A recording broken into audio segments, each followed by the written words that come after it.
ঝাড়গ্রাম এই নামের মধ্যেই লুকিয়ে রয়েছে প্রকৃতির সুর। লাল মাটি, শালঘেরা বনবিথি, পাখির ডাক কিংবা মহুলের ঘ্রাণ।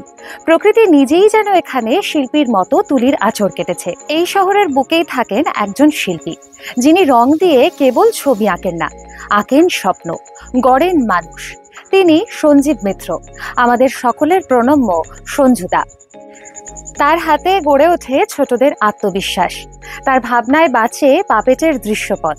আবার তার হাত ধরে এই শহরে গড়ে ওঠে আর্ট গ্যালারি। অরণ্য শহরে আড্ডার আজকের পর্বে আমরা কথা বলবো আমাদের প্রিয় সঞ্জুদার সঙ্গে। না, তিনি কেবল শিল্পী নন, তিনি পথপ্রদর্শক, তিনি অনুপ্রেরণা, মানুষের পাশে থাকা এক শিল্প সাধক।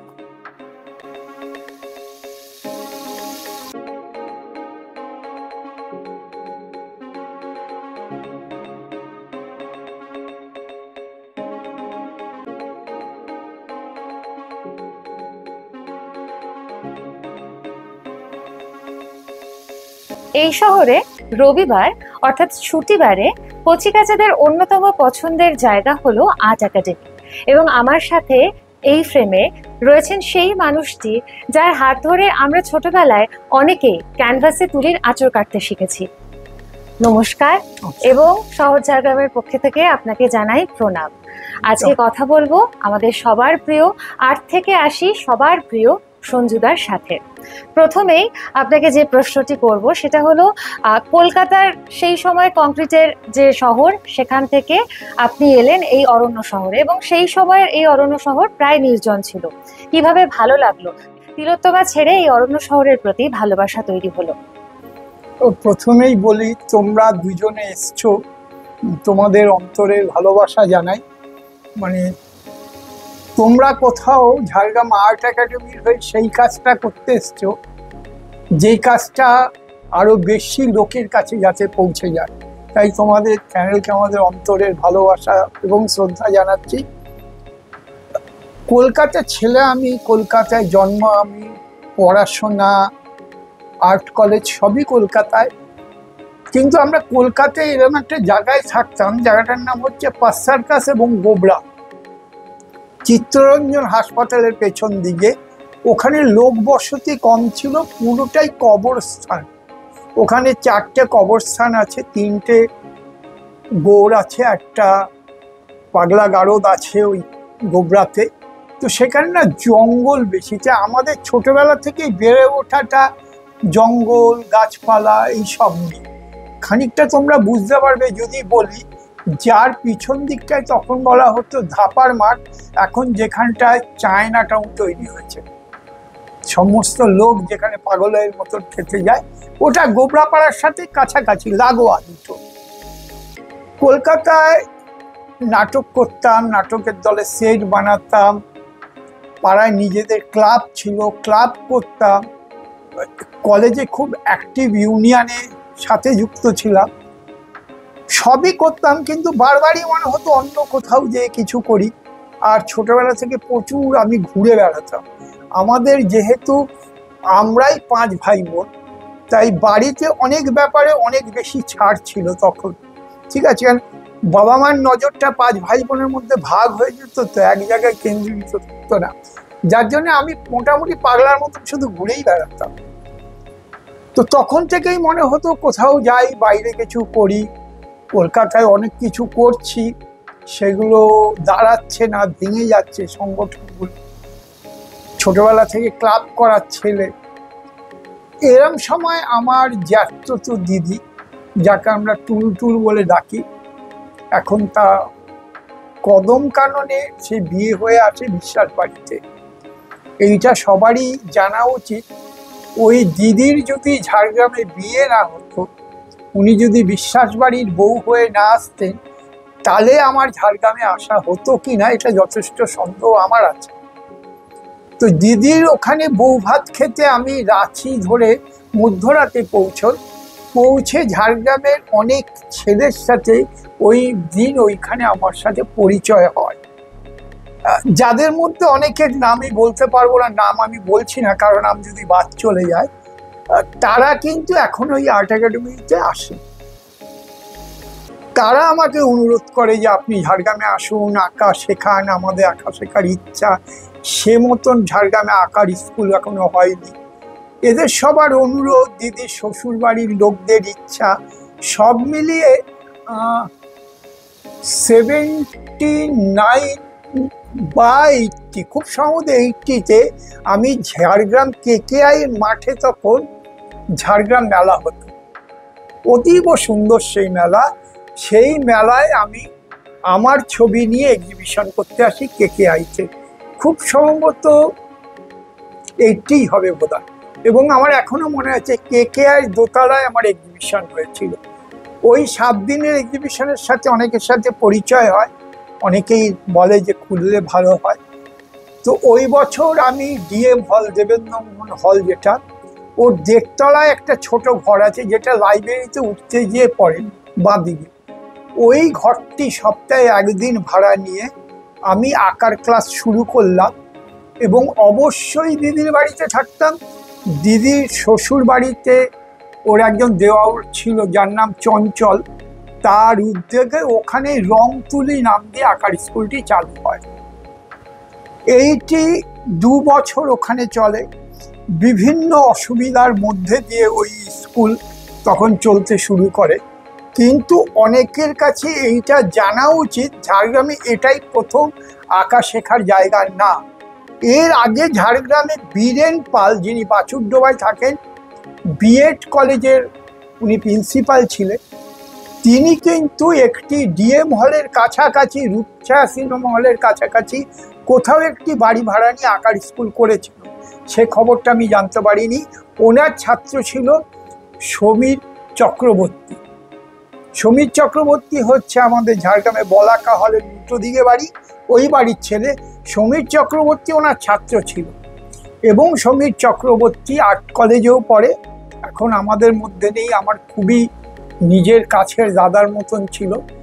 এছাড়া ছবি আঁকার চর্চার জন্য তখন কল্যাণীদি ছিল, বীরেন পাল ছিল যার নাম বললাম, অজয় হাজরা ছিল যিনি অসাধারণ কাজ করতেন, যিনি রামকিং করে সরাসরি ছাত্র ছিলেন। আমাদের এখানে রতন চ্যাটার্জি আছে, যেটা ছাপার কারখানা, তার যে দরদা আছে, নামটা এক্ষুনি আমার মনে পড়ছে না, তিনি টেক্সটাইল ডিজাইন হিসাবে যথেষ্ট নাম আছে। এরকম অনেকজন তখন আর্ট কলেজে ঝাড়গ্রাম থেকে গেছে, পড়ছে। তো একদম মানে স্কুল ফর্মে একটা কোর্স করে আমরা DM হলে শুরু করি। তারপর হয় কি, আমরা DM হল নিয়ে ঠিক টাইমে পাওয়া, এইসব নিয়ে অনেক রকম অসুবিধা হয়। তারপরে আমরা নামটা চেঞ্জ করবার কথা ভাবি, কারণ আমরা তখন সোসাইটি রেজিস্ট্রেশন করব ভাবছি, নিজেদের একটা লোগো হবে ভাবছি, আর নিজের একটা অ্যাফিলিয়েশন নিয়ে বাচ্চাদের পরীক্ষার কথা ভাবছি। তখন আমরা তুমি একটু বইটা দাও, আমি সালটা দেখে একদম পারফেক্ট সালটা বলে দিচ্ছি। আমরা তখন ঠিক করি যে একটা বাড়ি ভাড়া নিয়ে একটা স্বতন্ত্র আঁকার স্কুল তৈরি করা যায় কিনা। দেখো, 2রা এপ্রিল 1983-তে ঝাড়গ্রাম আর্ট একাডেমি নামে প্রতিষ্ঠাতা হয় শ্রীযুক্ত অবনী মাহাতোর বাড়িতে। এটা ছিল খুব দুর্গা ময়দানের পিছন দিকটা, এবং ওনার মিসেস ছিলেন মীরাদি, যিনি RBM এর ভূগোলের টিচার। এনাদের দুজনের প্রতি আমি অত্যন্ত শ্রদ্ধাবান। এই দুজন একটা অচেনা ছেলে, বাড়ি ভাড়া পাওয়াটা তখন ঝাড়গ্রামে খুব কঠিন চাল। ওনারা ওনাদের নিজেদের একটা বাড়ি, যেখানটায় হল, একটা ঘর, রান্নাঘর, পুরোটা আমাকে ভাড়া দেয়। তো ওনারা দুজনেই আছেন এখনো ঝাড়গ্রামে। তো ওনাদেরকে আমি এখানে বসে তোমাদের চ্যানেলের মাধ্যমে অজস্র প্রণাম জানাচ্ছি। মানে আর্ট একাডেমির বীজটা সেদিন ওনারা ওনাদের বাড়িতে পুঁততে দিয়েছিল বলেই আজ ঝাড়গ্রাম আর্ট একাডেমি মানুষের কাছে একটা জায়গা করে নিতে হয়েছে। এই হচ্ছে ঝাড়গ্রামে আসার আমার একটা ইতিহাস। এর মধ্যে অনেক অনেক গল্প আছে, সে গল্প পরে বিস্তারিত একদিন নয় আবার পরে বলা যাবে। আপনি এক্ষুনি বললেন যে আর্ট একাডেমির আগের নাম ছিল রংতুলি, তো এই রংতুলি এই নামের পেছনে নিশ্চয়ই কোনো ভাবনা ছিল, সেই ভাবনাটা কি? একটাই ভাবনা, রং এবং তুলি, এইটাই শিল্পীর দুটো হাতিয়ার। এই হাতিয়ার দিয়ে সে যে কোনো কিছু করে, ঠিক আছে। যে কাজ কাটে তার কুড়োর দরকার, যে রাঁধে তার খুন্তি দরকার, যে আঁকে তার তুলি আর রং দরকার। সেই জায়গা থেকেই রং তুলি নামকরণ হয়েছিল। এই অরণ্য শহরের বুকে প্রথম যখন শিশুদের হাতে রং তুলি তুলে দিলেন, সেদিনের অনুভূতিটা কেমন ছিল? প্রথমেই বলি, শ্রদ্ধেয় বীরেন পাল, উনি নেই আমাদের মধ্যে, উনি এসে ওনার কাছেও গেছিলাম। আর আমাদের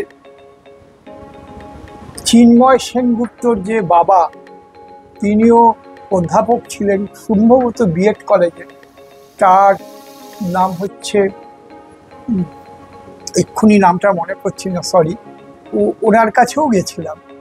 ওনাদের হাত ধরেই এই স্কুলে শুরু হয় ডিএম হল। এবং যারা 5 জন প্রথম ব্যাচের স্টুডেন্ট ছিল, ক্যামেরার সামনেই বলছি, 5 জনের নাম নিচ্ছি না, যেভাবে একজনের নাম বলতে যে হোঁচট খেলাম বলতে পারছি না। 5 জন আমার এখনো প্রত্যেক দিনের বন্ধু ঝাড়গ্রামে। তারা বলেও যে এই আর্ট একাডেমির প্রথম ব্যাচের আমি ছাত্র। তো 5 জন যারা আছেন, 5 জনকেই বলছি, দুঃখ না পাওয়ার জন্য নাম টাইটেল সব আমি ভুলে ফেলবো, কিন্তু তোমরা আমার সাথে আছো, প্রতিদিন দেখা হয়। এই 5 জনকে নিয়েই প্রথম দিন রং তুলি দিয়ে ছবি আঁকার ক্লাস শুরু হয়েছিল ডিএম হলে, দেবেন্দ্রমোহন হলে, দেড়তলায়। আপনি বলেন শিল্প একটা ভাষা, তাহলে সেই ভাষার প্রথম শব্দ আপনার কাছে কি? প্রকৃতি। প্রকৃতি মা, নিজের মা। আমার কাজের মধ্যেও বারবার ঘুরে ঘুরে প্রকৃতির কথাই আসে, আর মানুষের কথা আছে।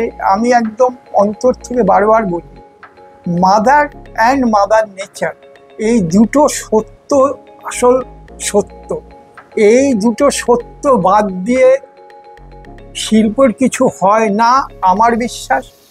এই দুটো বাদ দিয়ে মানুষের অস্তিত্বও বিলীন। মানুষ যখন মাদার অ্যান্ড মাদার নেচার, এই দুটোকে রাখবার কথা কম ভাববেন বা কম যত্ন নেবেন, সেই মানুষের ভালো থাকা খুব কঠিন, এটা আমার বিশ্বাসের কথা বলছি।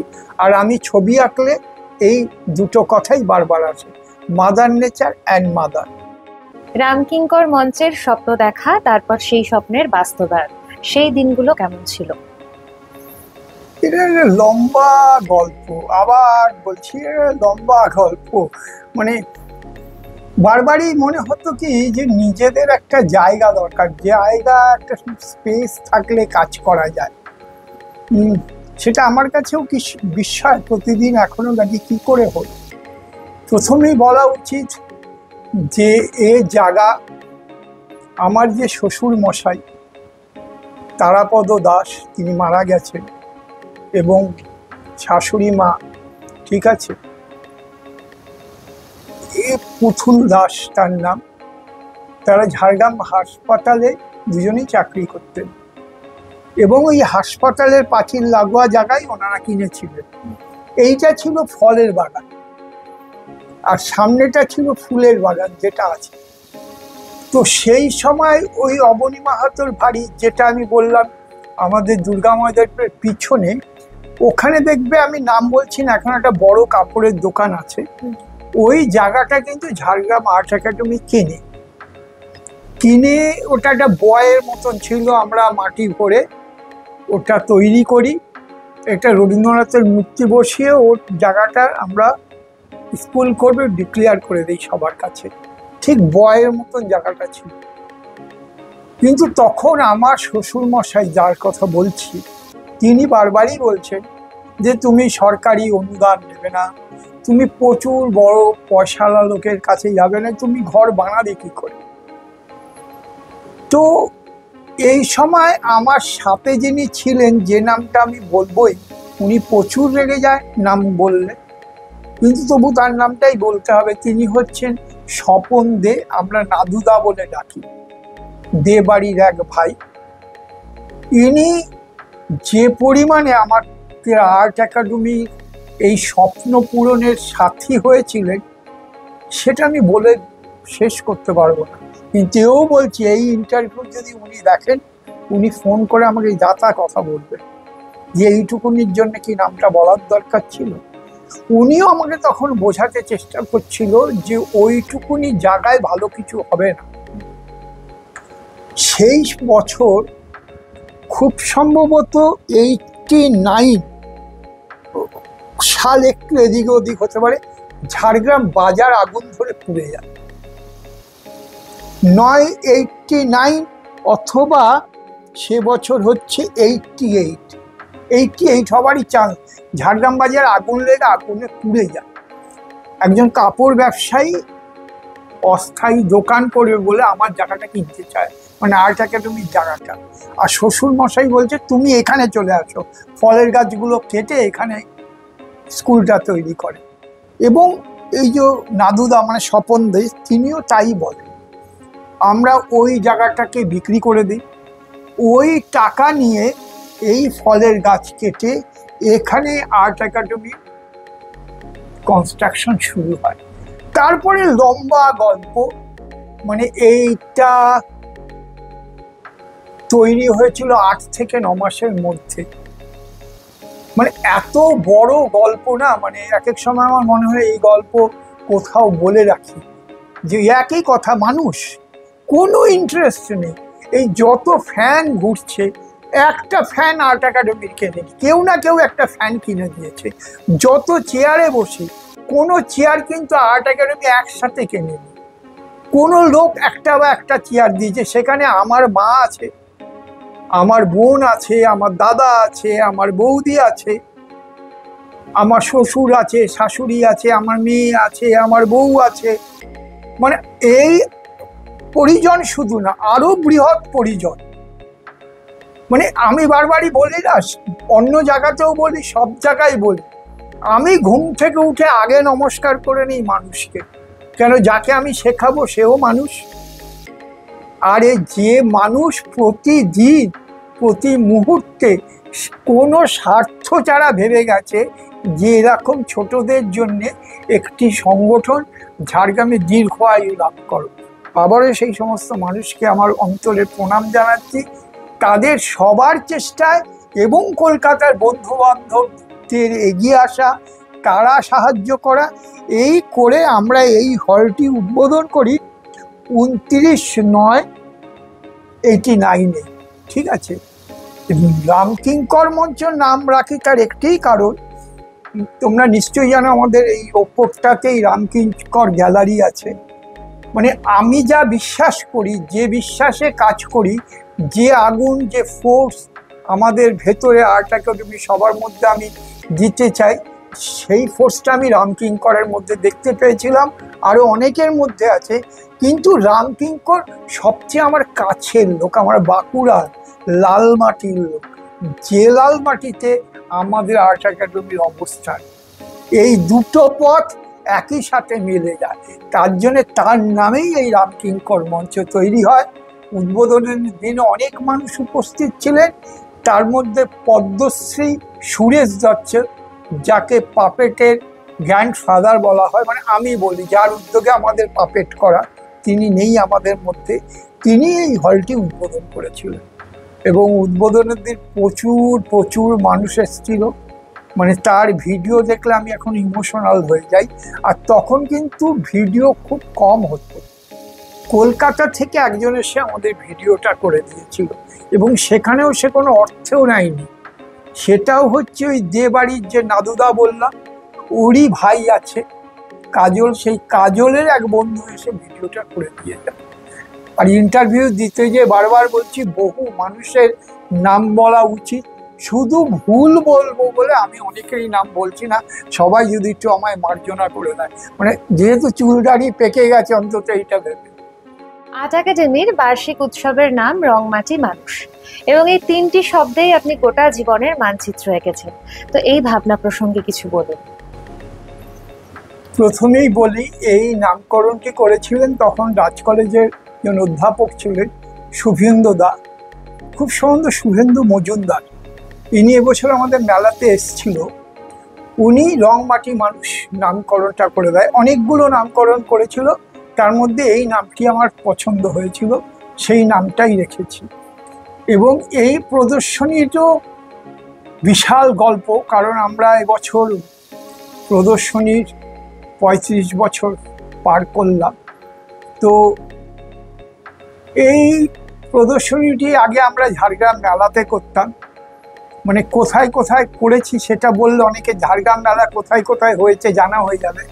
এটা কেকেআই হতো, তারপরে 1 বছরের জন্য চলে আসে RBM স্কুলের হোস্টেলের মাঠে, তারপরে এটা চলে যায় হিন্দি স্কুলের মাঠে, ঠিক আছে, আবার এটা চলে যায় ঘোড়াধরা পার্কে। পার্কের ঠিক অর্ধেকটা নিয়ে আমরা এই প্রদর্শনীটি করতাম, অর্ধেকটা মাঠ আমরা নিয়ে নিতাম। তো এই যে তোমায় বললাম আমাদের স্কুলের জন্ম 89, যখন স্কুলটা তৈরি হয়ে গেল সে বছর আমরা ঠিক করলাম যে আমরা নিজেরাই এখানে এই মেলাটি রং মাটি মানুষ নাম দিয়ে শুরু করব। শুরুতেই আমাদের অনেক অসুবিধায় পড়তে হচ্ছে, এই অসুবিধার অগুলো আমি বাদ দিয়ে দিয়েছি, দিয়ে সুবিধাতে কনভার্ট করে দিয়েছি, ঠিক আছে। সেই সুবিধা থেকে আজ অবধি এই উৎসব রং মাটি মানুষ চলছে। জানুয়ারি 1 থেকে 7 এখন হয়, আগে হতো মে মাসে 1 মে। এই গরমের মধ্যে বারবার আমাদের ডেটগুলো চেঞ্জ হয়েছে, কারণ আমরা চেষ্টা করেছি যে মূলত ছোটদের নিয়েই উৎসবটা, তাই ওদের অ্যানুয়াল পরীক্ষার পর যদি হয় না তাহলে খুব ভালো হয়, ওরা পুরো প্রোগ্রামটা নিজেরা সাজাতে পারে, নিজেরা আনন্দটা নিতে পারে। সেই জন্য আমরা জানুয়ারির 1 থেকে 7 চলে আসি, এর আগে 25শে ডিসেম্বর থেকেও শুরু করতো। তো এখানে ধরো আসেনি এমন খুব কম চিত্রশিল্পী আছে, এমন খুব কম গায়ক অভিনেতা আছে যারা এই আসেনি। মানে সুনীল গাঙ্গুলির মতন মানুষও ঝাড়গ্রাম আর্ট একাডেমির মেলায় এসছে, ঘুরে যে দীর্ঘ একটি লেখা উনি আনন্দবাজারে লিখেছিলেন, দীর্ঘ সেই লেখা। তো সবই প্রাপ্তি, সবই পেয়েছি ওই মানুষের জন্যে। এবং ও এত বছর ধরে এই মেলা চলছে, আমরা মেলার প্রত্যেক বছরই একটি করে নাম দেই। এবছরের নামটাও তোমাদের চ্যানেলের মাধ্যমে আগে জানিয়ে দিই। এবছরে মেলায় আমরা ঠিক করেছি পট, নয় নাম রাখবো পটচিত্র, নয় পট।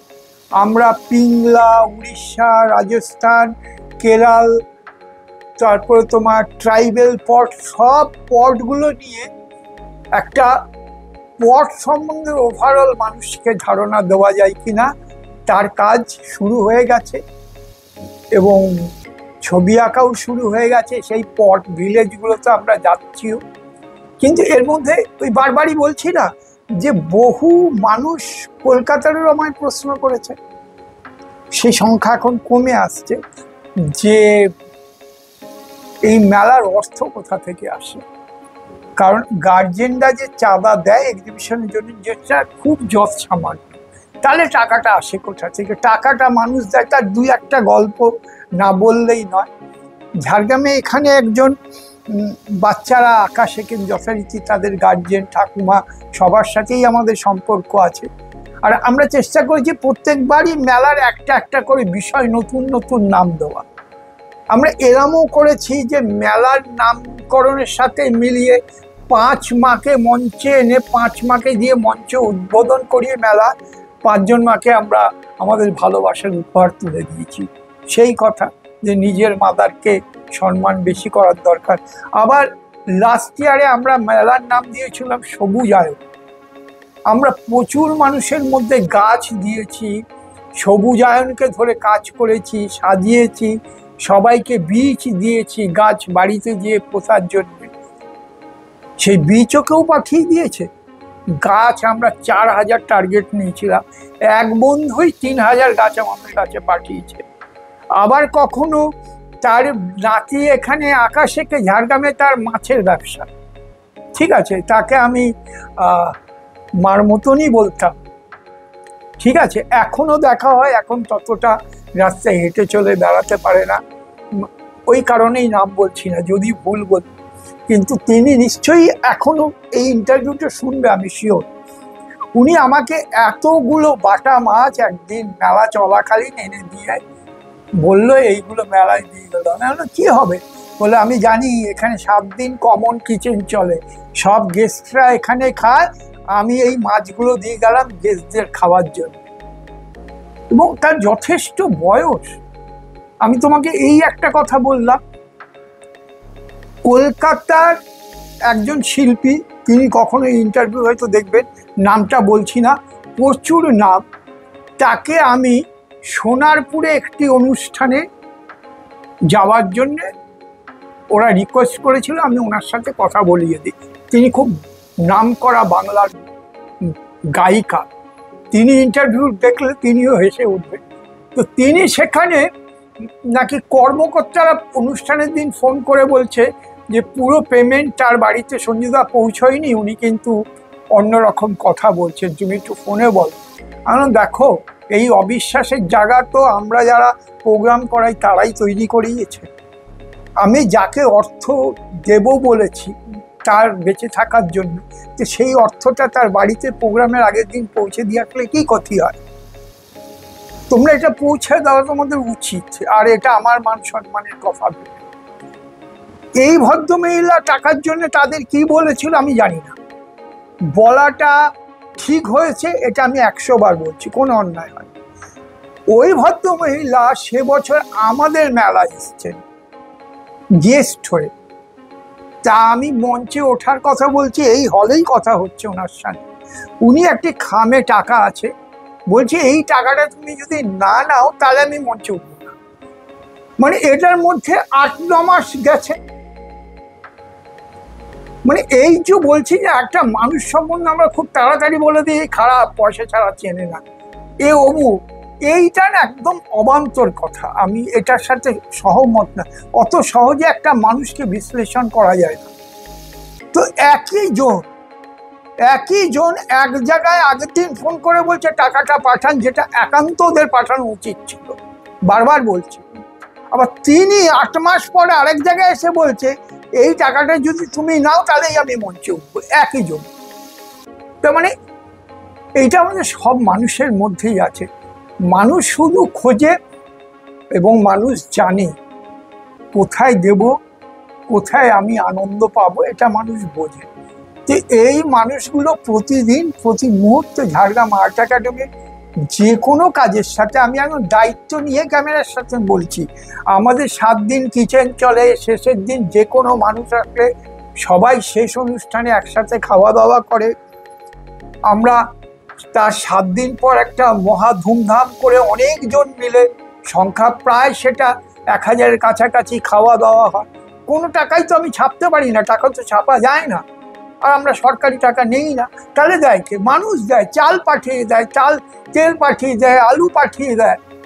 বললো মানে আমি একদম অন ক্যামেরা করে বলতে চাইছি, কারণ হচ্ছে না এটা যদি ইতিহাস হিসাবে থেকে যায় যে মানুষ কি পারে, এটা আমি আমার জীবনে এসে এই আর্ট একাডেমি করতে সবটা আমার দেখা হয়ে গেছে। তাই এই উৎসব আরো দীর্ঘদিন চলবে, আরো দীর্ঘদিন আর্ট একাডেমি থাকবে, কারণ এইটা কোথাও শুধু সঞ্জীব মিত্রের বা তার পরিবারের সংগঠন নয়, এটা এখন সমস্ত মানুষের একটা প্রেমের, অন্তরের ভালোবাসা, টানের জায়গা হয়ে উঠতে পেরেছে। সেই মানুষকে বারবারই আমি নমস্কার এবং কুর্নিশ জানাই। পাপেট সম্পর্কে কিছু বলুন, কিভাবে শিশুদেরকে সেই পাপেটের অঙ্গ করে তোলেন? আসলে এই পাপেট এমন একটা বিষয় না, এই নড়লেই বাচ্চা থেকে বুড়ো সবার ভালো লাগে। আর এই ভালো লাগা, আনন্দে থাকা, ভালো কিছু শেখা, সেই থেকেই এই ঝাড়গ্রাম আর্ট একাডেমি ভাবে যে পাপেট করলে কেরাম হয়। অবশ্যই স্বীকার করতে হবে পদ্মশ্রী সুরেশ দত্তের কথা, যিনি অত্যন্ত স্নেহ করতেন ঝাড়গ্রাম আর্ট একাডেমিকে, এবং সে বারবারই বলতো তোরা ছবি আঁকার স্কুল হলেও তোরা পাপেট নিয়ে ভাবতে পারি। ওনার ওই ইচ্ছার শক্তিতেই আমাদের ইচ্ছা শক্তি জাগে পাপেট করা। ঝাড়গ্রাম আর্ট একাডেমিতে বড়রা যেরকম পাপেট করে সেরকম ছোটরাও পাপেট করে। আর হচ্ছে আর্ট একাডেমির একটা নিজস্ব পাপেট মিউজিয়াম আছে, এটার মধ্যেই আমরা বসে ইন্টারভিউটা দিচ্ছি। আমাদের প্রায় 3000-এর উপরে পাপেট আছে। তো যে পাপেটগুলো আমরা শো করতে এখন ব্যবহার হয় না, সেইগুলো নিয়েই পাপেট মিউজিয়ামটা করা হয়েছে। এবার আমাদের বাচ্চারাও পাপেট করে, এবছরই বাচ্চারা নতুন পাপেট করেছে সবুজের স্বপ্ন। এই পাপেটটা এমন একটা জিনিস, এটা সেটা একটা ক্রাফট যুক্ত আছে, আর্ট যুক্ত আছে, সাউন্ড, গান, মিউজিক, থিয়েটার সব মিলে পাপেটটা হয়। আর অবশ্যই এই পাপেটের জন্য ঝাড়গ্রামের যে সংগঠন আমাদের প্রচুর সব রকম হেল্প করে, অডিওটা বলে দিয়ে অ্যাক্টিং পার্টটা করে, সেটা ঝাড়গ্রামের কথাকৃতি। এছাড়া এই পাপেট করার জন্য যারা আমাদের সাহায্য করে তাদের নাম না বললেই নয়। তার মধ্যে কবি শুভদাস গুপ্ত আছে, কল্যাণ সেন বরাট আছে, ধুন স্টুডিও আছে কৌশিক দা, লোপা, সব্যসাচী, মানে শ্রীকান্ত আচার্য, কলকাতার সমস্ত নামি দামি শিল্পীরাই পারিশ্রমিক না নিয়ে ঝাড়গ্রাম আর্ট একাডেমির পাপেট অডিওতে তারা গান গেয়ে দেয়, তারা বলে দেয়। এবং কলকাতার মিউজিশিয়ান, ক্যালকাটা কোয়ারের ছেলেমেয়েরা আমাদের পাপেটে বহু প্রযোজনায় গান গেয়েছে, বাজিয়েছে। কোনো পরিশ্রম, কখনো কোনো পরিশ্রমের জন্য কোনো পারিশ্রমিক তারা নেয়। আর বাচ্চারা করতেও প্রচুর আনন্দ পায়। আর পাপেটটা একটা দীর্ঘ বিষয়। ছোট ছোট যে একটা বলি, সারা পৃথিবীতেই কিন্তু এখন পাপেটকে এডুকেশনে এবং তোমার অসুস্থ বাচ্চাদের উপরে, বড়দের উপরে পাপেট দিয়ে একটা থেরাপি চলছে। পৃথিবীর বহু দেশে আছে, আমাদের দেশেও কোথাও কোথাও কাজ হচ্ছে। হাসপাতালে যে অসুস্থ ছোটদের, বড়দের এই পাপেট দেখানো হয় খানিকক্ষণের জন্য তাদের আনন্দ লাগার জন্য। আর পাপেট হচ্ছে একটা এডুকেশনের বড় মাধ্যম, যেহেতু অডিও ভিজুয়াল। ঠিক আছে, একটা পুতুল যখন একটা ক্লাস করায় বা কিছু বলে, এছাড়া কি যে গ্লাস পাপেট এইসব যখন বাচ্চারা নিয়ে নাড়ায় বা নিজের সাথে নিজে কথা বলে, তার কথা বলার কনফিডেন্সটা বাড়ে, তার স্টেজে দাঁড়ার কনফিডেন্সটা বাড়ে। এই অনেকগুলো কাজ এই পাপেটের মাধ্যমে হয়। আর পাপেট কিন্তু আমাদের দেশের একটা নিজস্ব ট্র্যাডিশনাল ফর্ম। যেরকম তুমি কেরলের দিকে যদি যাও ছায়া পুতুল দেখতে পাবে, দক্ষিণ 24 পরগনার দিকে যাও ওখানে ডাঙের পুতুল আছে, আবার আমাদের কাঁথি তমলুকের দিকে যদি হয় এই গ্লাভস পাপেট আছে, ওরা বলে দস্তানা পুতুল, মানে হাতের এইভাবে পাপেটটাকে পরিয়ে নাচানো হয়। ঠিক আছে, আবার আমরা ইদানিং বহু বহু অনুষ্ঠানে বড় বড় ম্যাসকট দেখি বা খেলাতে ম্যাসকট থাকে, এগুলো কিন্তু পাপেট, এগুলোকে বলা হয় মাপেট, ম্যান পাপেট। একটা গোটা পাপেটের মধ্যে একটা মানুষ ঢুকে যায়। আর আর্ট একাডেমি তো এখন মানে কি বলবো, বাচ্চারা এত এনজয় করে। আমরা লাস্ট বাচ্চাদের দিয়ে প্লাস্টিক পলিউশন, এই যে গাছ নেই, প্লাস্টিকে ভর্তি হয়ে যাচ্ছে, প্লাস্টিক প্লাস্টিক করে একদম মানে কি অবস্থা। প্লাস্টিক এবং পলিউশন, নেচার পলিউশন নিয়েই আমাদের নতুন পাপেট বুক প্রযোজনা, যার নাম হচ্ছে সবুজ মুখ। এটা কিন্তু সমস্তটাই বাচ্চারা করেছে। আমাদের এই হলে আমরা পরপর 6টা শো করেছি, এক একদিন 3টে করে, দুদিনে 6টা। আর এছাড়া আমরা যেটা বলছি সেটা হচ্ছে, দেখো ক্যালকাটা কোয়ার অনেক প্রোডাকশন নামায়, তার মধ্যে হচ্ছে ঠাকুমার ঝুলি আছে, তোমার আলিবাবার 40 চোর আছে, তারপরে তোমার আমাদের রঙিন পাখি দুষ্টু হুলো আছে, তারপর লাস্ট যেটা নামালো জমপুরি জমজমাট। এই সমস্ত জায়গাতেই প্রচুর পরিমাণে পাপেটের ব্যবহার করে ক্যালকাটা কোয়ার।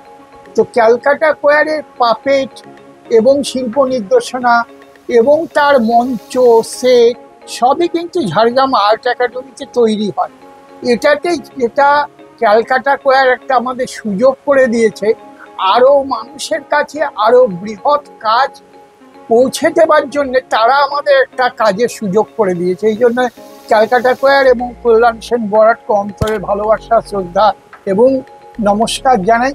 কারণ তারা যে বিদেশে গেছে বঙ্গ সাংস্কৃতিক সম্মেলনে, আমেরিকা বা অস্ট্রেলিয়া, তার যেসব প্রপ, সেট, পাপেট তৈরি হয়েছে, যেগুলো আমরা 6 মাস আগে বানিয়ে দিয়েছি, তারপরে সেগুলো শিপে সেই দেশে পৌঁছে গেছে, পরে ওরা দিয়ে শো করেছে। এই ব্যক্তিটা বাইরে যাওয়ার ক্ষেত্রে কিন্তু কল্যাণ সেন বরাট এবং ক্যালকাটা কোয়ারকে আমাদের শ্রদ্ধা, প্রণাম এবং ভালোবাসা জানাতেই হয়। এবং তাদের ওই প্রোডাকশন দেখে কলকাতার আমাদের ক্রিকেটার সৌরভ গাঙ্গুলি, ডোনা, তার প্রোডাকশনের সেট এখান থেকে বানিয়ে নিয়ে গেছে। কলকাতায় অনেক ড্যান্স গ্রুপ আছে যারা আর্ট একাডেমিতে এসে মুখোশ এবং প্রপস এবং পাপেটের ব্যবহার, কলকাতার কিছু নাটকের দল আছে যাদের পাপেট ঝাড়গ্রাম আর্ট একাডেমি থেকে বানিয়ে নিয়ে গেছে। এই প্রত্যেকটা দলই কিন্তু মানে আর্ট একাডেমিকে কাজ করে দেওয়ার যে একটা সুযোগ দিয়েছে, তাই সমস্ত সেই সব দলকে, সেই সব মানুষকে আর্ট একাডেমি অন্তরে শতকোটি প্রণাম জানাচ্ছে। ঝাড়গ্রামের বুকে আর্ট একাডেমির হাত ধরে প্রথম এই পাপেট মিউজিয়ামের ভিত্তিপ্রস্তর স্থাপন কবে থেকে হলো বা ভাবনাটা কিভাবে এলো? এই সালটা না খুব মনে রাখার মতন সাল। যখন করোনা হয়েছে সেই সময় আমার এই ইচ্ছাটা আরো দ্বিগুণ বেড়ে যায়, যেভাবেই হোক এত পাপেট আমরা রাখতে পারছি না। কারণ কখনো কখনো কলকাতার সিনেমার ক্ষেত্রেও পাপেটের ব্যবহার হয়েছে, বা কলকাতায় না কোনো সিনেমা হয়েছে পাপেট নিয়ে, যার গোটা পাপেট প্রযোজনা শুটিং এখানে হয়েছে, আমরাই পাপেট বানিয়েছি। ঠিক আছে, তার মধ্যে একটা আমি নাম বলতেই পারি, আমরা তোতা কাহিনী কলকাতার একটা বড় অর্গানাইজেশন ফিল্ম মেকিং করেছে, সব শুটিং এখানে হয়েছে। আবার কলকাতার কল্যাণদা বহু বিজ্ঞাপনের কাজ করেছে পাপেট নিয়ে, যা চিল্কিগড়ে বিভিন্ন জায়গায় শুটিং হয়েছে, সব পাপেট কিনছে এখান থেকে বানিয়েছি, আমরাই পাপেট চালিয়েছি। এই সব মিলিয়ে আমাদের পাপেটের সংখ্যা যখন বাড়তে শুরু করলো, আমার প্রথমেই ইচ্ছা জাগলো যে একটা পাপেট মিউজিয়াম করলে কিরম হয়।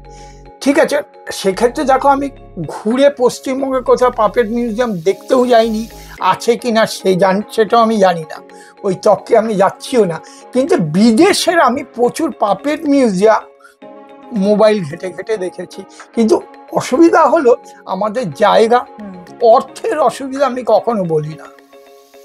কাজ করলে না ভূতে টাকা জোগায়, এটা বাজে কথা। আমি বলি কাজ করলে মানুষে টাকা দেয়, আমি 100% বিশ্বাস করি।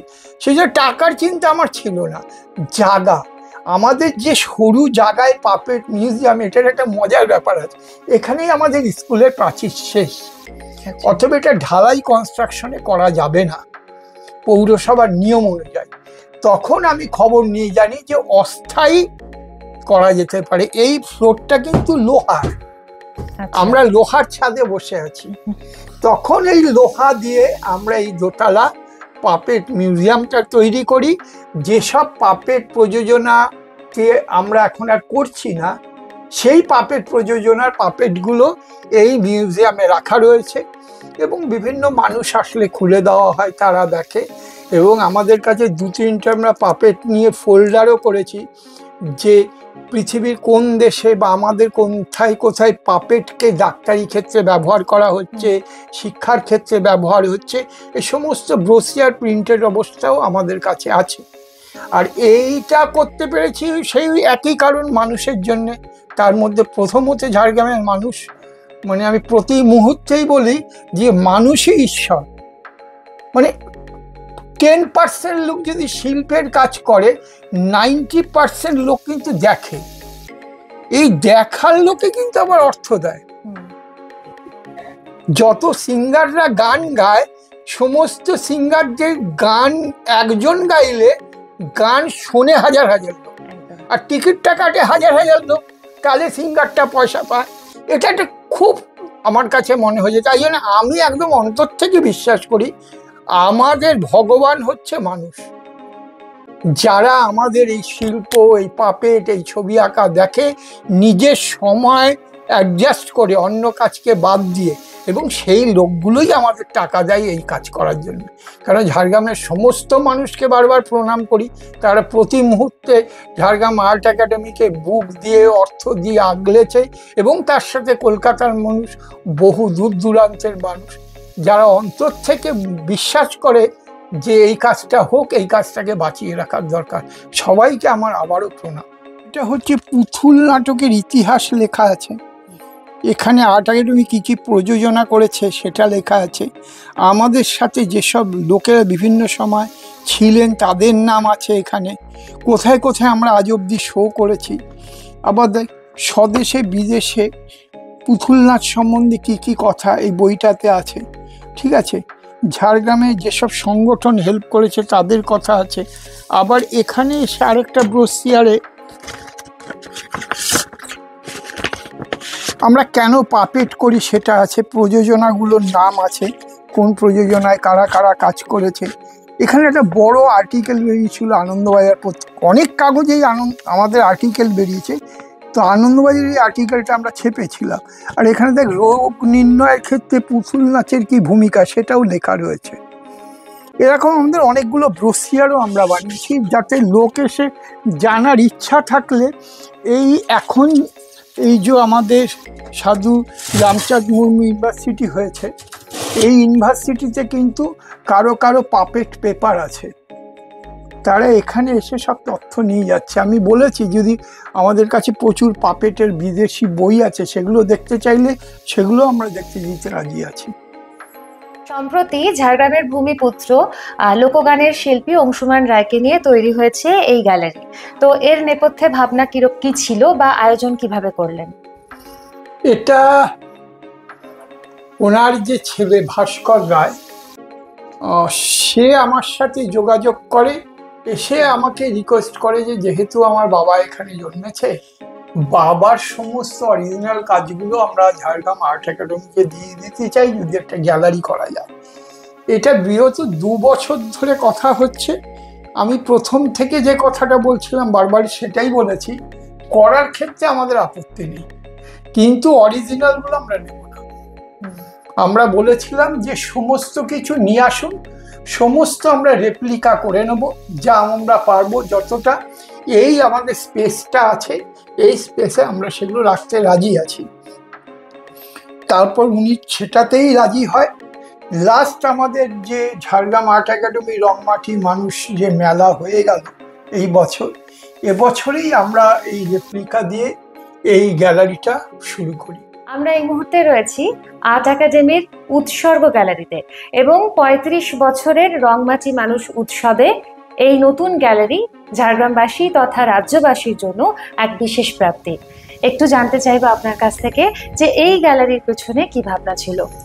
এটা প্রথমেই বলি, আমার শ্বশুর শাশুড়ি এবং আমার বাবা মা সমস্ত মানুষের তারাও মনে প্রাণে চেয়েছে এই সব কাজ এখানে হোক। তারা বিশ্বাস করতে এ কাজ হওয়ার দরকার আছে, তাই তাদেরকে মাথায় রেখে তাদেরকে স্মরণ করে বহু এইরকম অজস্র বাবা মা আছে পৃথিবীতে, যারা প্রতি মুহূর্ত প্রতিদিন তারা ভাবে ভালো কাজ হোক। সবারকেই স্মরণ রেখে এই গ্যালারির নাম দিয়েছি আমি উৎসর্গ গ্যালারি। এবং এই গ্যালারিটা এসি গ্যালারি। এটা 35 বছরে আর্ট একাডেমি ঠিক করে যে তারা কি কি করবে, তার মধ্যে ছিল একটি পার্মানেন্ট গ্যালারি, এক ছাদের তলায় সমস্ত শিল্পীর ছবি যদি আনা যায়, অরিজিনাল রেপ্লিকা না। এই কাজের জন্য সবচেয়ে বেশি যিনি চেষ্টা করেছেন, প্রতিদিন আর্ট একাডেমি সব কাজে যেরকম চেষ্টা করেন, তিনি হচ্ছে প্রদীপ মৈত্র, যাকে আমি বলি মানে ওয়াটার কালার মাস্টার। এবং আমি বিশ্বাস করি কোনোদিন যদি ওয়াটার কালারের আবার আর্ট হিস্ট্রি লেখা হয়, প্রদীপ মৈত্র অবশ্যই তার মধ্যে থাকবে। তাকে এইটা বলতে সে বলে একদম অবশ্যই হবে, আমি জোগাড় করে দেবো, আর তোমার কাছে যে ছবি আছে সেগুলো দিয়ে হবে। কাজ শুরু হয়। আবারও বলেছি, কেউ এগিয়ে এসছে এই দেওয়াল করে দেওয়ার জন্য, এটা একটা টিনের ঘর। কেউ এসছে এসি মেশিনটা পাঠালাম, ওইটা লাগিয়ে দিও। প্রদীপ প্রচুর চেষ্টা করেছে, শিল্পীর কাছে কাছে যে প্রচুর কাজ আমাদের ছিল, সমস্ত আর্টিস্টের অরিজিনাল কাজ দিয়ে এই গ্যালারিটা। প্রদীপের মতন একজন আছে স্বপনদা, শান্তিনিকেতনে থাকেন, সেই স্বপনদা আমাকে 2টো অরিজিনাল কাজ দিয়েছিল, একটি রামকিঙ্কর বেজ, একটি সোমনাথর। এই 2টো অরিজিনাল কাজ ঠিক এর পেছনেই আছে। এইটা দিয়ে আমাদের কালেকশন শুরু হয়। তারপরে সবাই একে একে ছবি দেয়, প্রায় সব আর্টিস্টেরই ছবি আছে। এখানে অরিজিনাল একটি 200 বছরের চাইনিজ পেন্টিং আছে, যেটা ঝাড়গ্রামের একজন মানুষ আমাকে ছবিটা দেয়। এখানে প্যারিসে যে স্ট্রিট পেইন্টার আছে তার আঁকা ছবি আছে, ওই ছবি আমার ভাগনা প্যারিস থেকে এনে দেয় এই কথা শুনে। এখানে সমীর আইচ আছে, প্রদীপ মৈত্র আছে, আবার উদয়দেব নাম করা কার্টুনিস্ট তার ছবি আছে, শ্যামল দত্ত রায়ের আছে, গোপাল সান্যালের আছে, মানে প্রায় অনেক আর্টিস্টের ছবি আমরা একটা জায়গায় জড়ো করতে পেরেছি। এছাড়া আর বাকি বহু আর্টিস্ট আমাদের কথা দিয়েছে এবছরের উৎসবের আগে তাদের ছবি আমরা পেয়ে যাব। এর ফলে হলে কি, আমরা একটা ছাদের তলায় অনেক শিল্পীর রেপ্লিকা না, অরিজিনাল কাজ দিয়ে একটা গ্যালারি করতে পেরেছি। যারা ঝাড়গ্রামে আসেন ঘুরতে, এই গ্যালারি বললে খুলে দেওয়া হয়। এছাড়া যারা আর্ট কলেজে যায় পরে ঝাড়গ্রামে, তারা এসে এই ছবি দেখার সুযোগটা বারবারই পাচ্ছে। সেই জায়গা থেকে এই ভাবনা এবং কাজ, এই সমস্ত চিত্রশিল্পী, এখানে ধরো আমি কি বলবো, বিমল কুণ্ডু অরিজিনাল কাজ দিয়েছে, তো যাদেরই কাজ আছে না, শ্যামল দত্তর অরিজিনাল কাজ আছে, ও আবার উদয়দেবের কার্টুনও আছে। এরা কেউ কিন্তু কোনো অর্থ নিয়ে ছবি দেয়নি, তারা সব স্বেচ্ছায় তার নিজের একটি কাজ এখানে দান করেছে। এবং এই ছবির মানে সে অর্থে যদি মালিকানা ভাবতে হয় ঝাড়গ্রাম আর্ট একাডেমি, গোটা ঝাড়গ্রামবাসী, সমস্ত পৃথিবীর আর্ট লাভার সবার জন্যই কিন্তু এই ছবি কিন্তু ব্যক্তিগত কারো ছবি না। বাইরে বৃষ্টির আবহাওয়া, আমরা রয়েছি বৌদ্ধ মূর্তির পাদদেশে। তিব্বত বা সিকিম নয়, রয়েছি ঝাড়গ্রামের আর্ট একাডেমিতে। এই যে এক টুকরো তিব্বতীয় ক্যানভাস কিভাবে তৈরি হলো? না মানে করোনার সময় না অনেক কিছু আমরা হারিয়েছি। করোনাটা এখানে বলতেই হবে, অনেক চেনা মানুষ চলে গেছে যারা খুব কাছের বন্ধু, অনেক নাচেনা মানুষও চলে গেছে। আমার নিজের মা করোনায় চলে গেছে, আমার নিজের করোনা হচ্ছিল, এবং ওই করোনার সময় আমি রামকৃষ্ণ মিশন ঝাড়গ্রামের সাথে সব গ্রামগুলোতে করোনার ত্রাণ দিতে যেতাম। আর তখন ভাবতাম কিছু একটা করা উচিত যেখানে শান্ত স্নিগ্ধ ভালো লাগবে। করতে করতে করোনার সময় যখন আমার করোনা হয়েছে, ঘরেই রয়েছি, প্রতিদিন মৃত্যুর কথা ভাবছি না, ভাবছি কি করা যেতে পারে।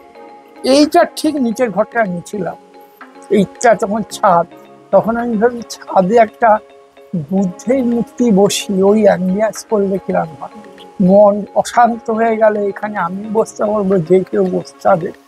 এই করোনার সময় এইটা আমার মাথায় আসে। এবং করোনার প্রথম বছর তো আমরা মেলা করতে পারিনি, সেকেন্ড ওয়েভ যখন দ্বিতীয় বছর, তখন কিন্তু পারমিশন দিয়েছিল মেলা করা। সেই দ্বিতীয় বছরই আমরা এই বুদ্ধ মূর্তি বসাই, এবং সে বছরই আমরা এই গ্যালারিটা খুলে দেই। এবং সে বছর যত মানুষকে আমরা সম্বর্ধনা দিয়েছি, তারা হচ্ছে করোনার সময় ফ্রন্টলাইন যত ওয়ার্কার, তারা সেই সংখ্যাটাও 90-এর মতন। এবং সবাইকেই আমরা একটি করে বুদ্ধের লম্বা স্ক্রোল ছবি দিয়েছিলাম। সেই ভাবনার সেই সময় এটা করে। একজন শিল্পী, একজন শিক্ষক, একজন সংগঠক, আবার একজন নাট্যসজ্জাকার, কোন পরিচয়টি আপনার সবচেয়ে আপন বলে মনে হয়? আমার তো সবচেয়ে আপন মনে হয় যখন বলে সঞ্জুদা সঞ্জুদা সঞ্জুদা, মানে আমাকে সবাই ছোট বড় সবাইকেই আমি শিখিয়েছিলাম যে আমার এই নামটা ধরেই রাখলে আমি বেশি খুশি হই। আর দেখো এটাতে না মানে ওই সেই বড় লোকের উদাহরণ দিয়ে বলতে হয়, মানে যারা শুনবেন আমার একটু ক্ষমা করে দেবে ভুলভাল বললে এই বিষয়ে। মানে আমি না ঘাটতে ঘাটতে দেখেছি যে রবীন্দ্রনাথ সংগঠক ছিল। রবীন্দ্রনাথ আমাদের কাছে একটা সাংঘাতিক বড়, বা কি বলবো, তার ব্যাপ্তি বলে বোঝাতে পারবো না, সৃষ্টিশীল মানুষ। শুধু ছবি কত এঁকেছে, তারপর তো গানে সুর দেওয়া, নাটকে অভিনয় করা, গীতিনাট্য লেখা, ছোট গল্প লেখা, উপন্যাস, মানে ভাস শুধু বলে শেষ করতে পারবো না। আবার সংগঠন, আবার টাকা জোগাড় করেছে শান্তিনিকেতন তৈরির জন্য। তো এটা না আমাকে প্রতিদিন প্রচুর এনার্জি দেয় ওই নামটা মনে হলে, ওনার ছবি দেখলেই। যার জন্য আমি যেখানে বসি সেই পিছনে আমি 2-3টে ছবি রেখেছি, বিবেকানন্দ, রবীন্দ্রনাথ, ঠিক আছে, আর হচ্ছে তোমার রামকিঙ্কর। মানে বারবারই এর একটা অন্যরকম জায়গা আমার মনে হচ্ছে। তো রবীন্দ্রনাথ কবিতা লিখছে, গান গাইছে, ছবি আঁকছে, কোনোটার সাথে কোনোটার দ্বন্দ্ব নেই। উনি সব সময় কমফোর্ট প্রত্যেকটার মধ্যে দিয়ে যাতায়াত করেছে, আবার বিশ্বভারতী গড়ে তুলছে। মানে কোথাও থেকে তো আমার একটা পেতে হবে। বা আমি বারবারই বলি, আর ছোট থেকে যারা বড় হচ্ছে তারা যদি কোথাও থেকে কিছু ভালো দেখে, কিছু একটা ভালো নিতে থাকে, নিজে আস্তে আস্তে ভালো হয়ে যাবে। এটা তুমি নিশ্চয়ই জানো যে চন্দন গাছের আশেপাশের গাছগুলো থেকে কিন্তু চন্দন গাছের গন্ধই ছাড়ে, ঠিক আছে? কেন সোসাইটি খারাপ হয়ে যাচ্ছে, অমুক হয়ে যাচ্ছে, তমুক হয়ে যাচ্ছে, তুমি তো বলতে পারবে না যে চাঁদ ওঠে না, চাঁদ কালো হয়ে গেছে। তুমি তো বলতে পারবে না সূর্যটা খানিকটা খাবলা হয়ে গেছে পলিউশনে। সবই আছে কিন্তু, ঠিক আছে? এবার এই নেওয়ার এবং ওই বিশ্বাসের সাথে নিজের ট্রান্সফরমেশন হওয়া। আমি প্রতিদিন এই মানুষগুলোর পথ চলা অনুসরণ করি এবং এই মানুষগুলোকে প্রতিদিন তার কাজ কীভাবে এগোয় সেইটা পড়ে জেনে অভিজ্ঞতায় সঞ্চয় করি। এবং ওই বিশ্বাস থেকেই বারবার মনে হয় সংগঠনও করা যায়, ছবিও আঁকা যায়, পাপেটও করা যায়, সেটও করা যায়, এবং প্রচুর পরিমাণে আনন্দও থাকা যায়, মানুষের সাথে মেশাও যায়। কোনোটাতেই কোনো অসুবিধা নেই, সবটাই আমার চলার উপর নির্ভর করছে। কারোর সাথে কোনো দ্বন্দ্ব, সংঘাত, ভালো লাগা, কম ভালো লাগা, এটা নেই। কিন্তু ওইটা বারবার তার সাথে আমার থাকে, মাদার নেচার অ্যান্ড মাদার। ঠিক আছে, তোমাকে আমি উদাহরণ দিই, 5টা আঙ্গুল, কিন্তু তুমি একটা ছাড়া তোমার চলবে। একবার তুমি ভেবে দেখো যে তোমার একটা আছে বাকিগুলো নেই, বা আমার একটা আছে বাকিগুলো কলা হয়ে যাবে। সব কিন্তু মিলেমিশে আছে বলে প্রতিবাদও করা যাচ্ছে, মারাও যাচ্ছে, আবার সৃষ্টিশীল কাজও করা যাচ্ছে। সবাই কিন্তু আছে এবং একসাথেই আছে। তরুণ প্রজন্মের শিল্পী বা শিল্পপ্রেমীদের উদ্দেশ্যে কি বলতে চান? আমার সবাইকে সবসময় একটা কথাই বলা, যদি চেষ্টা করা যায় তাহলে চাঁদেও যাওয়া যায়। আবার চেষ্টা যদি থাকে, বড় পেন্টারও হওয়া যায়, বড় সাহিত্যিকও হওয়া যায়, বড় সিঙ্গারই হওয়া যায়। এই চেষ্টার যে আগুন, যে ফায়ার, ওই ফায়ারটা নিজেকে নিজের মতো তৈরি করতে হবে, যেটা আমি করবই করবো, এবং লেগে থাকতে হবে। পুরোনো দিনে শ্লোক আছে, বাড়িতে গিয়ে শুনবে, লেগে থাকলে মেঘে খেতে হয় না। আর যারা মেঘে খায় তারা সারা জীবন মেঘে খায়, লেগে থাকে না। তুমি যে কাজেই লেগে থাকো সেটা তোমার হবেই হবে। আর হ্যাঁ, চেষ্টা, কন্টিনিউ চেষ্টা। হয়েছে, তোমার অনেক বন্ধু বান্ধব হয়েছে, আমার যারা অনেক লোক হয়েছে। আর চাঁদে যাওয়াটা তো মিথ্যে গল্প না, সত্য গল্প। তো আবার তুমি দেখো, দুটো জিনিসেও আমার বিশ্বাস, এটা আমি লোককে ট্রান্সফার করি, এই নাটা না খুব খারাপ কথা। না আমি এটা করবো না, না আমি ওখানে যাবো না, না আমি এটা পারি না। এই না বলতে বলতে এটা না অসুখ খেয়ে ফেলে সবকিছুতে। না হবে না, ছেড়ে দে, না চাকরি ইন্টারভিউ দেবো না, চাকরি হয় না। তো আমি সবাইকে বলি, না এর সাথে সহবাস না করা। ভাই হ্যাঁ এর সাথে সহবাস করলে কি অসুবিধা? ঠিক আছে, এই একবার যদি গিলে খায় না, না তুমি আর হ্যাঁ কনভার্ট হতে পারবে। আর তুমি অসুবিধার দেখো, অবাদ দিলে গোটাটাই সুবিধা। লোক তবু ওই অসুবিধার পেছনে পড়ে থাকে, না যাবো না, অসুবিধা আছে, না ওটা করবো না, অসুবিধা আছে। অসুবিধাটার অবাদ দিয়ে দেও না, গোটাটাই তো সুবিধা। এটা তো একদম ধারণা, যে যার লাইফ নিজে পুরো কন্ট্রোল করতে পারে। কারণ ওই স্টিয়ারিংটা তার হাতে, ঠিক আছে?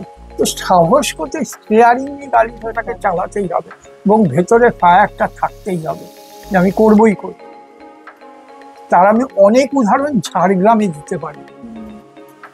যারা যে জায়গায় ছিল আর যে জায়গায় গেছে, এই ভেরি রিসেন্ট একটি ছেলে, আমি নাম বলবো না, সে একই কারণে ভুল বলে ফেললে, ছেলেটা সাঁওতাল ছিল, দীর্ঘদিন ধরে সে অনেক দূর থেকে আঁকা শিখতে আসতো, চেষ্টা করে করে করে এবার আর্ট কলেজে চান্স পেয়ে গেছে, পড়ছে সব। কিন্তু ও, আমি ওকে প্রতিদিন বলেছি তুই না ভাববি না, হবে ভাব, হবে ভাব, হবে ভাব, হবে ভাব।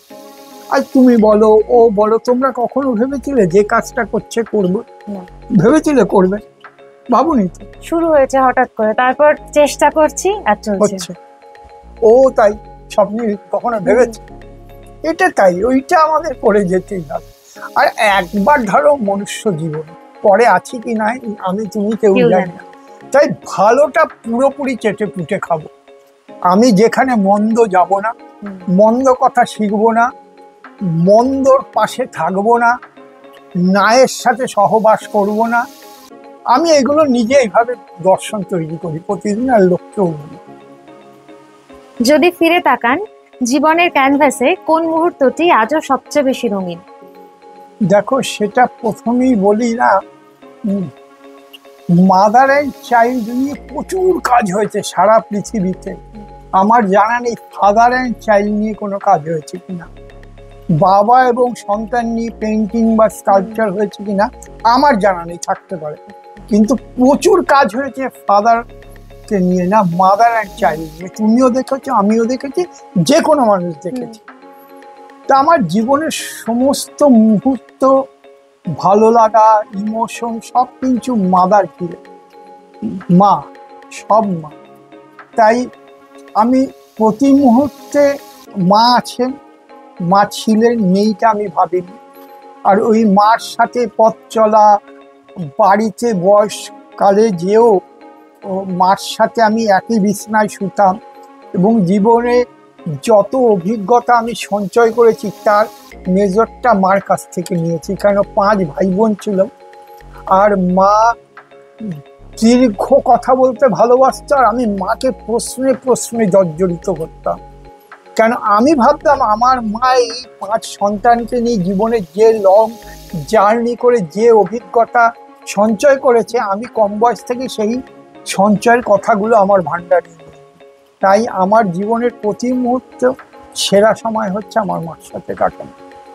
আর্ট একাডেমির উদ্যোগে মুক্তধারা গ্রন্থাগার এবং যামিনী রায় ওপেন গ্যালারি, শিল্প এবং সাহিত্যের এক সমন্বয় বলাই চলে। এই ভাবনার নেপথ্যে কি রসদ কাজ করেছিল? প্রথমেই বলি যে একটাই রসদ কাজ করেছিল। আমার যত বয়স হইতে যত দিন গেছে, আগে বই দেখলে প্রচুর ভয় পেতাম, আর যত দিন যাচ্ছে ততই মনে হচ্ছে জীবন শেষ হয়ে গেল, কিছু জানা হলো না, কিছু পড়া হলো না। সেই জায়গা থেকে লাইব্রেরির পোকাটা মাথায় নড়ে বসে, এবং বলা দরকার অনেকগুলো মানুষ মুক্তধারা লাইব্রেরির ক্ষেত্রে এগিয়ে এসছে। তার মধ্যে এলাহাবাদ ব্যাংক হেড অফিস, তারা আমাদের পাশে এসে দাঁড়িয়েছিল, তা না হলে ছবি আঁকার লাইব্রেরি করা যাবে না। এছাড়া ঝাড়গ্রামের মানুষ, বন্ধু বান্ধব যারা আলমারি দিয়েছে, কেউ আমি লিস্ট পাঠিয়েছি, বই কিনে দিয়ে গেছে। তো সব জায়গা থেকে মুক্তধারা আস্তে আস্তে আস্তে আস্তে গড়ে উঠেছে। এই লাইব্রেরি কোনো মেম্বারশিপ নেওয়া যায় না, কেউ এসে স্টাডি করতে চাইলে চাবি আছে, খুলে দেওয়া হয়, তারা বসে স্টাডি করতে পারে। আর তার পাশেই আমরা Jamini Roy open art gallery করেছি, যে গ্যালারি কমপ্লিট হয়নি, এবছর মেলার আগে আমাদের মনে হচ্ছে কমপ্লিট হয়ে যাবে। এই গ্যালারিটা করেছি ঝাড়গ্রাম, কলকাতা, যে কোনো জায়গার যে কোনো শিল্পী আমাদের কাছে যদি অ্যাপ্লাই করে যে ওপেন আর্ট গ্যালারিতে এক্সিবিশন করতে চাই, আমরা এই গ্যালারি দিতে প্রস্তুত। এবং সেই ক্ষেত্রে আমরা তাদের কাছ থেকে গ্যালারি ভাড়া হিসেবেও কোনো টাকা নেব না, কিন্তু কতগুলো বিষয় আমাদের বলা থাকবে যে কোন ধরনের ছবি টানানো যেতে পারে, যেহেতু এটি একটি ছোটদের স্কুল, ওইটা মাথায় রেখে, কেন আর অন্য কোনো কারণ নেই। আর গ্যালারির কতগুলো নিজস্ব নিয়ম কানুন থাকে গ্যালারিতে ছবি এক্সিবিশন করতে গেলে, সেইগুলো থাকবে। আমরা আশা করছি এবছর মেলায় ওই গ্যালারিটা কমপ্লিট করে মানুষকে বলা শুরু করবে আপনারা গ্যালারিটা নিতে পারেন, এবং তাকে ফটোগ্রাফি এক্সিবিশনও করা যাবে। মানুষ গড়া, এই নিয়ে আপনার কি মতামত? এই মতামত কিরম জানো তো, আমি যখন একটা কিছু ভেবে ছবি আঁকি না, ওই ছবিটা আমার যেরকম ভাবছি সেই রকম যদি হয়ে ওঠে ছবিটা, মানে আগে তো গ্যারেন্টি দিতে পারবো না যেটা ওরকম হয়ে উঠবে। ধরো ওইটা যখন ওই রকম হয়ে ওঠে, তাতে যে আমার একটা মনে আনন্দ হয়, একটা আরো বড় কাজ করার ইচ্ছা জাগে। পাপেটের ক্ষেত্রেও তাই, একটা প্রোডাকশন দেবে নামালাম এরম এরম এরম হবে, যেরকম এখন একটা পরিকল্পনা চলছে, একটা নতুন প্রোডাকশন বড় আকারে নামবে পলিউশন নিয়ে, যেরম ভাবছি সেরম যদি হয়ে ওঠে, মানুষ যদি সেটা দেখে খুব খুশি হয়, তাহলে প্রথম কিন্তু আমি সমৃদ্ধ হব। বারবারই বলছি যে আমি যেটা ভেবেছি সেটা আমি করতে পেরেছি, আর ওই করাটা দেখে মানুষ যখন আনন্দ পায় তখন আমার সব পাওয়া হয়ে যায়। এবং মানুষ গড়ার ক্ষেত্রেও তাই। আমার একটা ছাত্র বা ছাত্রী যখন আর্ট কলেজে যায়, বড় হয়ে একটা ভালো ছবি আঁকছে, ভালো জায়গায় যাচ্ছে, সেইটা মনে হয় একটা বড় পাওয়া। আবার যারা আর্ট কলেজে যাচ্ছে না, এই আর্ট একাডেমির বহু ছাত্রছাত্রী আছে যারা অনেকেই ঝাড়গ্রামের প্রতিযশা ডাক্তার, যারা প্রতিদিন প্রতি মুহূর্তে ঝাড়গ্রাম আর্ট একাডেমির সাথে যুক্ত। বহু ছেলে মেয়ে আছে তারা অন্য অন্য সেক্টরে কাজ করে, কেউ স্টুডিও করে, কেউ কোথাও চাকরি করে। এরা যখন দেখা হয় এদের সাথে, তখন বারবারই মনে হয় এরা তো দীর্ঘদিন আমার সাথে থেকেছে, প্রতিদিনই মনে হয়েছে যে এরা একটা কিছু করুক। এই যে এরা কিছু করছে, ওইটাতে আমার যা পাওয়া হয়, সেই পাওয়াটা বারবারই মনে হয়েছে যে ওরা তো আমার কাছে ছিল, ওই ছবিটা এঁকে যেরকম আমি আনন্দ ভোগ করেছি, আনন্দ পেয়েছি। এই ছেলেটা এত ব্রাইট। আজকেই এরকম দুটো ঘটনা ঘটেছে, একটা তো চমকে ওঠার মতো। আমি গেছি, ভদ্রলোক ডাকছে ঝাড়গ্রামে, আমি বলছি বলুন আপনাকে তো আমি চিনি। বলে ভেতরে আসা, আরো চমকে উঠে যাবে। ভেতরে যে তার মেয়ে, সে এখন ঝাড়গ্রামের মেডিকেল সার্জের নতুন চেম্বার খুলেছে। মানে ওই রিফ্লেকশনটা আমার ওই ছবি আঁকা হওয়াটার মতো। তো প্রতিদিন যত বাচ্চা আছে প্রত্যেককেই আমি বোধহয় শাসনও করি, মারবো কথাটাও বলি, আবার এও বলি এখানে আসলে ঠ্যাং ভেঙে দেবো। আমার ক্যামেরার সামনে বলতে কোনো দ্বিধা নেই, কারণ যে যখন আসে আমি ভাবি এটা আমারই সন্তান, আমার অধিকার আছে, রাইট আছে একে বকা, একে শাসন করা। কিছু কিছু জন বলে তো তোমার কি বাইরেও সিসিটিভি লাগানো আছে? তুমি দুম করে বলে দিলে আমি ডিয়ার পার্ক গেছিলাম এইখানে না আসে, কি করে বলি? আমি গেছিলাম কিন্তু বললে কি করে? তাহলে সেই কোর্সটা আমি বলবো না। আবার মেলার সময় তো আমি সবগুলো গ্যালারি ঘুরি না, নিচে রয়েছি। কেউ না আমার আসার পর আমি বললাম ওইটা কি ঠিক করলে? তুমি ওখানে একটা লজেন্সকে কাগজ ফেলে এসছো। সে বলে কি করে হলো? যার জন্য অনেকেই জানে আমার এখানে ছোট ছোট কিছু বাচ্চা আছে যাদের নাম দেওয়া হয়েছে চলমান সিসিটিভি, তারা গোটা মেলা ঘুরে বেড়ায় আর সব মেসেজ এসে আমায় দিতে থাকে, এখানে ও এরম করছে, ওই ভলেন্টিয়ার কাজ করছে না। তো এদের সাথে মানে একটা অদ্ভুত রিলেশন, সেটা তুমি প্রতি মুহূর্তে অনুভব করো, ও করে। যে আমি সবসময় এটা প্রতিদিন, যে এখানে আসে না পরিচয় আছে তাকেও বলি, এমন একটা কিছু কর না, মানে তুমি দেখো, মানে যা ভালো হবে, আমি ছোট করে ঝাড়গ্রামের ক্ষেত্রেই বলি, পুরো পশ্চিমবঙ্গ ইন্ডিয়া নিয়ে বলছি না, ঝাড়গ্রামে এটা যা ভালো কিছু হচ্ছে, এটা কিন্তু ঝাড়গ্রামের মাথার একটি পালক পড়ছে। মানে ঝাড়গ্রামের একটা মেয়ে স্পেস সায়েন্টিস্ট হিসাবে স্পেস থিয়েটারে যে রিসার্চ করছে, এটা কিন্তু তার বাবা মার গর্ব নেই, এটা ঝাড়গ্রামের গর্ব হয়ে গেছে। তো ঝাড়গ্রামের একটা ছেলে বা মেয়ে যে যেখানে যে সাবজেক্টে যাই একটা সাংঘাতিক জায়গায় যাক, সেইটা কিন্তু আমাদের সবার অহংকার হয়ে যায়। সেই জায়গা থেকে আমার বারবার মনে হয় যারা আমার কাছে আসে তাদেরকে আমি বারবারই বলি, আমি শুধু ছবি আঁকা শেখাবো না, আমি কিন্তু সব বলবো। আমি কিন্তু পড়ার পর স্কুলের রেজাল্টটাও দেখতে চাইবো। যেহেতু আমাদের দেশের সিস্টেম, তুমি এডুকেশনের মধ্যে দিয়ে হায়ার এডুকেশনে যেতে পারবে। আমার দেশে এই সিস্টেম নেই যে তুমি এডুকেশনে নেই কিন্তু হায়ার কিছু করতে যাচ্ছ, আমার অন্তত জানা নেই। যার জন্য সবাইকে বলি যে এখন তোর পরীক্ষা, এখন তোর 10, এখন 12, বাড়বি না, বন্ধ করে দেয়। এইভাবে প্রতিদিন চেষ্টা করে যাই। ছবি গড়ার মতন, পাপেট গড়ার মতন মানুষ গড়ার কারিগর হিসাবে তাদের যদি শাসন করে বলে যদি কিছু করা যায়, কারণ ওরা যখন যে যার জায়গায় দাঁড়ানো যাবে ওইটাই জীবনের বড় পাওয়া হয়ে যাবে। অরণ্য শহরে আড্ডায় আজকের পর্বে আমরা এমন এক শিল্পীর সান্নিধ্য পেলাম যিনি মাটি আর মানুষের মধ্যে খুঁজে পান শিল্পের ভাষা। তার কাছে ছবি আঁকা মানে নিতান্তই তুলি নিয়ে নাড়াচাড়া করা নয়, বরং তা এক নিখাদ ভালোবাসা। শিল্প, সাহিত্য আর সংস্কৃতির এই ত্রিভুজে এই মানুষটি নিরন্তর যে প্রয়াসে লিপ্ত রয়েছেন তা নিঃসন্দেহে আগামী প্রজন্মের ভিত গড়ে তুলবে। শহর ঝাড়গ্রামের পক্ষ থেকে এবং ব্যক্তিগতভাবে আমাদের পক্ষ থেকে আপনাকে অন্তরের অন্তঃস্থল থেকে জানাই বিনম্র শ্রদ্ধা। আপনি সুস্থ থাকুন, শিল্পে থাকুন। তোমরা যারা শহর ঝাড়গ্রাম থেকে এসছো এই কাজটি করবার জন্য আবারও বলছি, তোমরা কি মহৎ কাজ করছো। তোমাদের মাধ্যমে আর্ট একাডেমির কাজকর্ম অনেক মানুষের কাছে পৌঁছে যাচ্ছে। তোমরা এর আগেও বহু কাজ করেছো, তাই তোমাদেরও যে ক্যামেরায় রয়েছে এবং তুমি যে আমার সাথে এতক্ষণ দীর্ঘ ইন্টারভিউ নিলে, তোমাদের দুজনকেও আমার অন্তরের ভালোবাসা, শ্রদ্ধা এবং বড় হও। তোমাদের চ্যানেল আরো বড় হোক, ওই একই কারণে। এটা কিন্তু সেই একই কারণ, তোমরা বড় হওয়ার সাথে আমার বড় হওয়া মানে ওঠে। এইটা আমি একদম ম্যাথামেটিক্যালি কোনো সময় অঙ্ক কষে প্রমাণ করে দেবো যে তোমাদের বেড়ে ওঠাতেও আমার বেড়ে ওঠা হবে। আপনার আশীর্বাদের হাত যেন মাথায় থাকে। আবার ফিরে আসবো অরণ্য শহরের আড্ডার পরবর্তী পর্ব নিয়ে। সবাই ভালো থাকবেন, নমস্কার।